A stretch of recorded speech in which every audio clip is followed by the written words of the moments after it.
बिरसा मुंडा का जन्म 15 नवंबर 1875 को झारखंड के छोटे से गांव वुलिहातू में एक सामान्य परिवार में हुआ। बिरसा मुंडा के माता पिता नागपुर पठार क्षेत्र की मुंडा जनजाति से आते थे और परिवार की स्थिति काफ़ी खराब थी। इस कड़ी में आज काशी हिंदू विश्वविद्यालय के स्वतंत्रता भवन में जनजातीय गौरव दिवस के रूप में मनाया जा रहा है, जिसमें भगवान बिरसा मुंडा जी के विषय में लोगों ने अपनी अपनी जानकारी को साझा किया। 1875 में कितनी गरीबी रही होगी और लोगों में संचार के माध्यम भी बहुत कम हुआ करते थे। उस समय लोगों को इकट्ठा कर इस तरह की गौरव गाथा लिखने वाले भगवान बिरसा मुंडा के जीवन पर लोगों ने प्रकाश डाला। आज भगवान बिरसा मुंडा की जयंती के इस शुभ अवसर पर सैकड़ों की संख्या में काशी हिंदू विश्वविद्यालय के छात्र और अध्यापक स्वतंत्रता भवन में इकट्ठा हुए।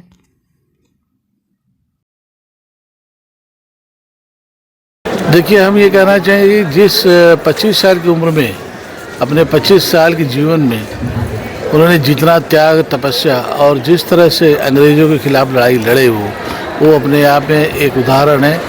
और ऐसी तपस्या, ऐसा श्रम, ऐसा बुद्धि विवेक ट्राइबल आदिवासी व्यक्ति में होना एक बहुत बड़ी बात है, क्योंकि अंग्रेज़ों के खिलाफ, ईसाइयत के खिलाफ वो लड़ रहे थे और उसमें एक ऐसे आदिवासी युवा थे जिसका कोई तोड़ नहीं था।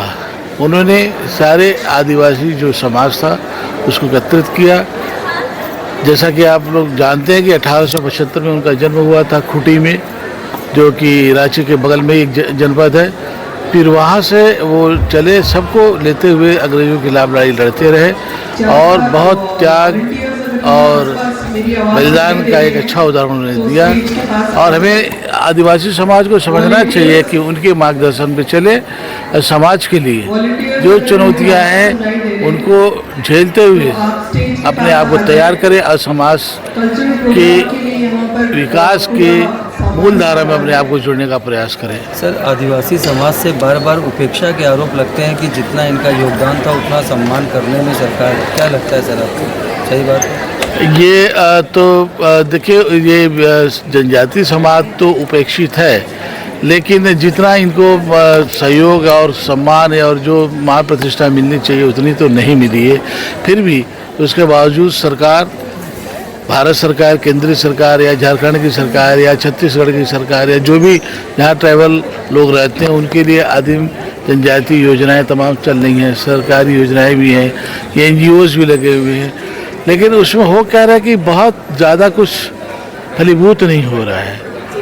क्योंकि एक तरफ तो हम उनके विकास की बात करते हैं, लेकिन उसके विकास के साथ साथ जो उनका दोहन है, शोषण है, ये जो बहुत अच्छी बात नहीं है। प्रकृति का तो शोषण खूब हो ही रहा है, जो खनिज है उसका भी दोहन हो ही रहा है, और जो वो प्रकृति को बचाने की जंगल ज़मीन की बात करते हैं उस पर अनऑथराइज कब्जा लोग करते ही जा रहे हैं, कंक्रीट का जंगल बनाते जा रहे हैं। उसका परिणाम आज हम लोग भुगत रहे हैं, क्योंकि नेचर सबके साथ सहयोग नहीं कर सकती। नेचर को, हमको भी जो विकसित अपने आप को तथाकथित कहते हैं, उनको भी उनके साथ सहयोग करना है, तब जाकर के हमारा सामंजस्य बैठेगा, हम अच्छा जीवन अपना जी सकेंगे, हमारे आदिवासी भाई बंधु भी जी सकते हैं।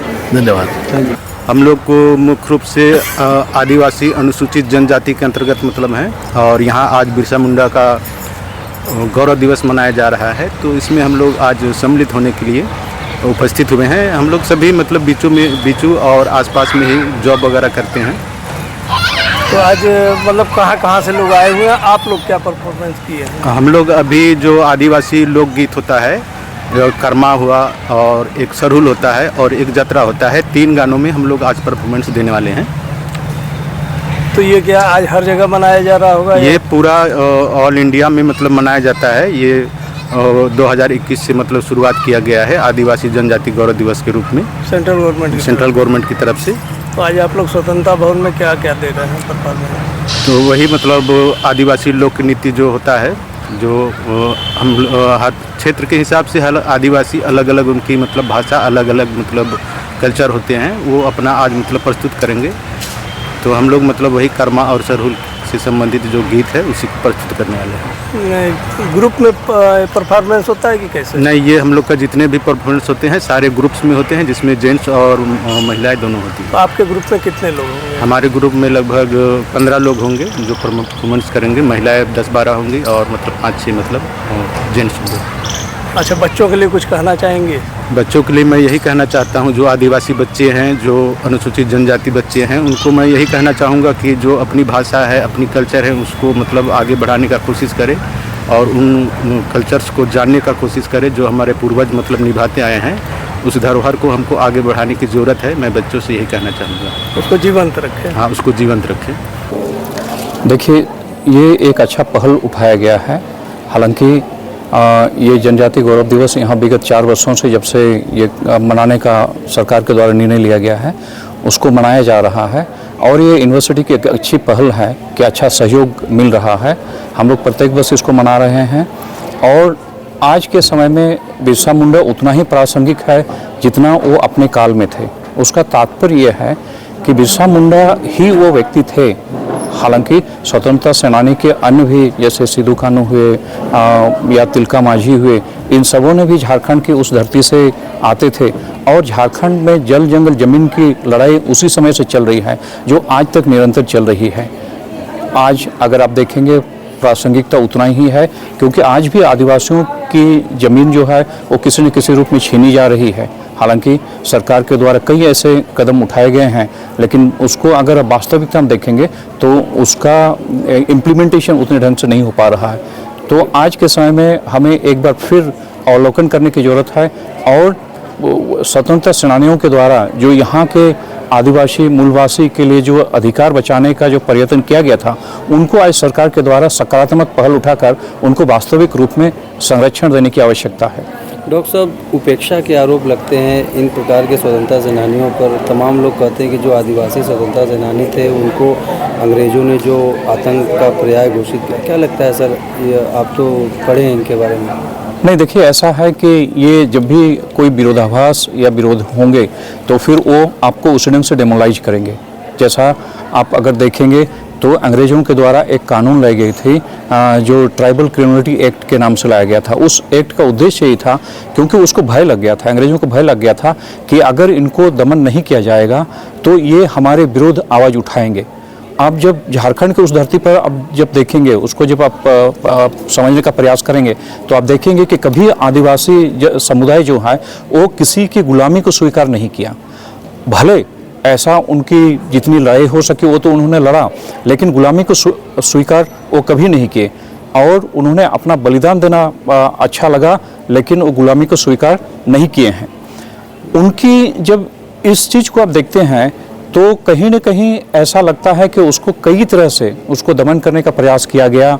कई तरह के अधिनियम लाकर उनको कभी कभी उनको अधिनियम कभी कभी ला दिए जाते हैं। आप देखते होंगे कि अपने देश में स्वतंत्रता के बाद भी ऐसे समाज के लिए बहुत सारे कानून ऐसे आए हैं जो कि किताबों में सिर्फ है।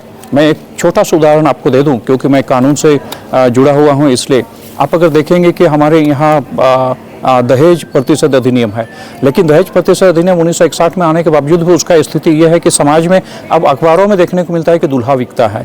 तो ऐसे स्थिति में हम ये समझते हैं कि ये कानून सिर्फ किताबों में रह गए हैं। उसी ढंग से यहाँ पर भी कई योजनाएं आई हैं आदिवासियों के उत्थान के लिए। 5 ईयर जो प्लानिंग थे उसके माध्यम से आप देखिए वो सारी चीज़ें आई हैं, लेकिन उसका इम्प्लीमेंटेशन जो आप देखेंगे वो नहीं हो पाया है, जिसके वजह से आदिवासियों की स्थिति जो है या यहाँ की जनजातीय समुदाय की स्थिति जो है उसके जीवन स्तर में बहुत अधिक परिवर्तन नहीं आया है। हमें उसमें परिवर्तन लाने की आवश्यकता है और इसमें परिवर्तन तभी लाया जा सकता है जब हम सरकारी जो योजनाएं बनाई जा रहे हैं उनका अगर पूरी तरह से हम इम्प्लीमेंट करते हैं और यहाँ शिक्षा पर्टिकुलरली शिक्षा को अगर हम ठीक ढंग से नहीं बढ़ा पाएंगे तो स्वाभाविक है कि हम आदिवासियों के जीवन स्तर को ऊंचा नहीं उठा सकते हैं। Thank you sir.